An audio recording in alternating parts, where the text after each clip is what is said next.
In example 2b, we have the expression 1 minus the sine squared of negative theta over 1 plus the cotangent squared of negative theta. Okay, and again, remember what the directions say. The goal here is to transform this guy into an equivalent trigonometric expression.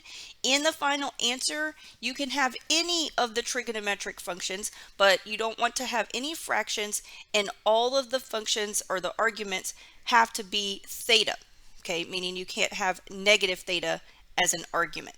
Okay. Again, the advice of the directions is to change everything into sines and cosines, but I've already told you that is not necessary. So let's take a look at this one and see what we can do. Okay. First thing I'm going to do here is address the negative argument. Okay. You can see that we're plugging in negative theta instead of just theta. I'm going to write this top as 1 minus. If we have the sine squared of negative theta, what that means is we are taking the sine of negative theta and multiplying it by itself. Okay, so that's what that means. And same thing for cotangent squared of negative theta in the denominator. The denominator is going to be 1 plus the cotangent of negative theta times the cotangent of negative theta.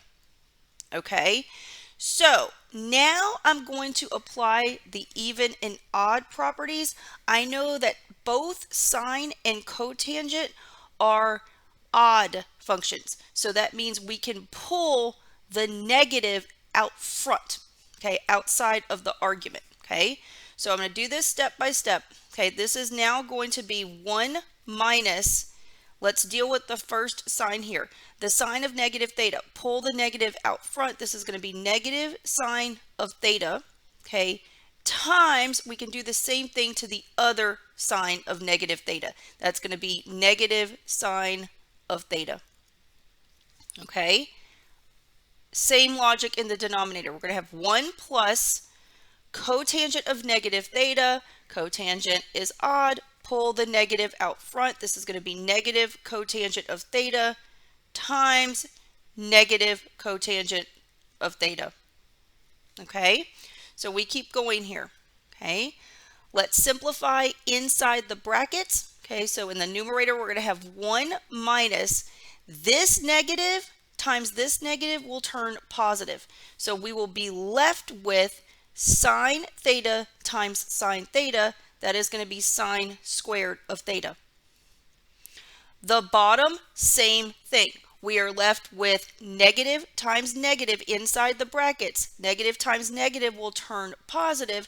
So we will have 1 plus the cotangent of theta times the cotangent of theta is going to be cotangent squared of theta. All right, next we've got to simplify the numerator and the denominator. We need to get rid of the fraction because our answers can't have fractions. If you look at this, these should look just like Pythagorean identities, okay? And they are, okay? So if we go back, I'm going to start with the denominator here. If we have 1 plus the cotangent squared of theta, I'm going to flip back to my identities on page 1. Under the Pythagorean identities, I know right here 1 plus the cotangent squared of theta is going to be cosecant squared of theta. Okay, so I'm going to go back and I'm going to plug this in. Okay, so this is going to be in the denominator. This is going to be cosecant squared of theta. Okay, as far as the top, 1 minus sine squared of theta, that looks a lot like the other Pythagorean identity, the one with sine squared theta plus cosine squared theta is equal to 1. Remember, you can rearrange these guys. Okay, so if I come out here and I have sine squared theta plus the cosine squared of theta is equal to 1, what I can do here is I can subtract sine squared of theta from both sides. And what does that tell me? That tells me that cosine squared of theta is equal to 1 minus the sine squared of theta. So if we go back to this expression, the numerator is the right side of that equation. 1 minus the sine squared of theta, that is the same thing as the cosine squared of theta. Okay, so I'm going to make that replacement. 1 minus the sine squared of theta is equal to the cosine squared of theta. Okay? All right, I still have a fraction. Okay, so I'm going to continue on. I'm going to come back down here. Okay, so now I'm going to replace what I know about cosecant squared. Okay, this is going to be cosine squared of theta in the top. The bottom is cosecant squared of theta. That's 1 over the sine squared of theta. Okay, so now I'm really dividing fractions. Okay, this is really the cosine squared of theta over 1. If you make the numerator a fraction, the bottom is already a fraction. Okay, remember how you divide fractions. You're going to keep the top fraction, you're going to leave it alone. Okay, change to multiplication, flip the bottom fraction. Okay, so now you need to multiply across the top and across the bottom. The denominator will just be 1.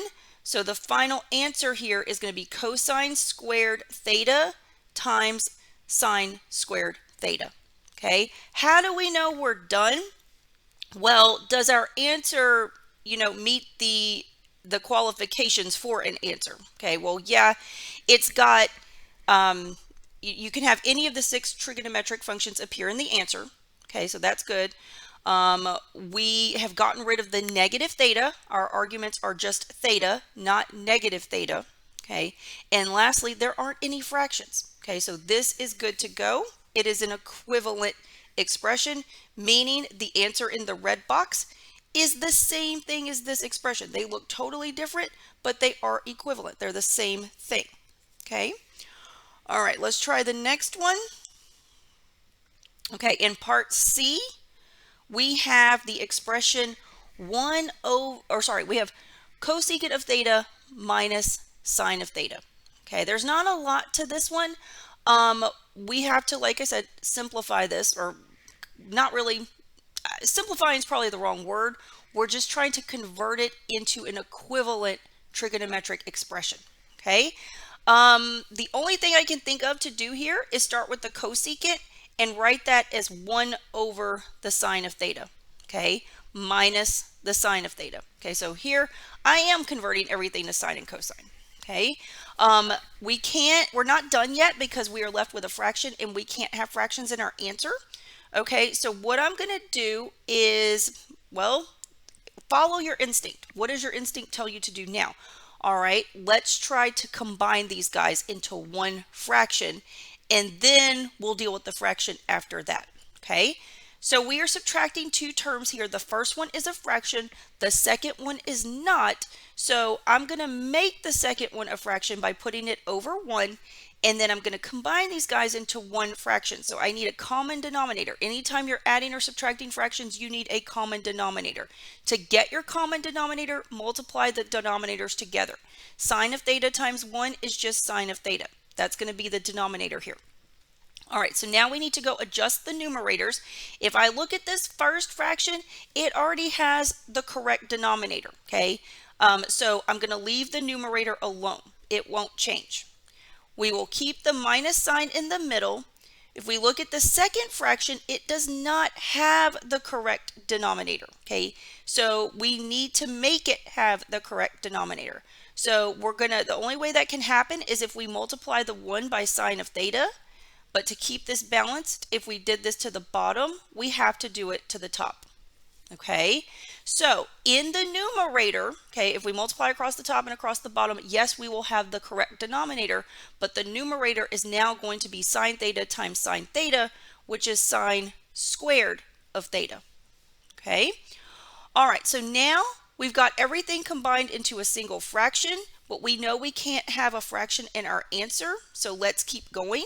Okay, we just saw that if you have 1 minus sine squared theta, that's the same thing as the cosine squared of theta. So I'm going to make that replacement in the numerator. The numerator is the same thing as the cosine squared of theta. Okay, the bottom is just sine theta. Okay, so we end up here. All right, we're still not done because we have a fraction. Okay, so what else can we do? Okay, well, I'm going to write this out. Okay, the only thing I can do is start breaking it down and see what that does for me. The top is cosine squared of theta. that is the same thing as the cosine of theta times the cosine of theta. That is over sine of theta. Okay, so then still a fraction, got to keep going. Okay, what I can do is pair the sine with one of these cosines. So like I can make this an entity that I just highlighted in yellow. So we can write this as the cosine of theta times the cosine of theta over the sine of theta. Okay, because remember, why is this correct? Because this is really over 1. You multiply across the top, multiply across the bottom. This is equivalent to the cosine squared of theta over the sine of theta. So we can do that. All right. But then what happens here? Okay. This cosine theta divided by sine of theta, that is cotangent. Okay. So the answer here is going to be cosine of theta times the cotangent of theta. Okay. We are done. How do you know you're done? Okay. We don't have a fraction. Okay. And our arguments are just theta. Okay. Again, it's okay that you have a cotangent. You can have any of the 6 trigonometric functions appear in your answer. Okay.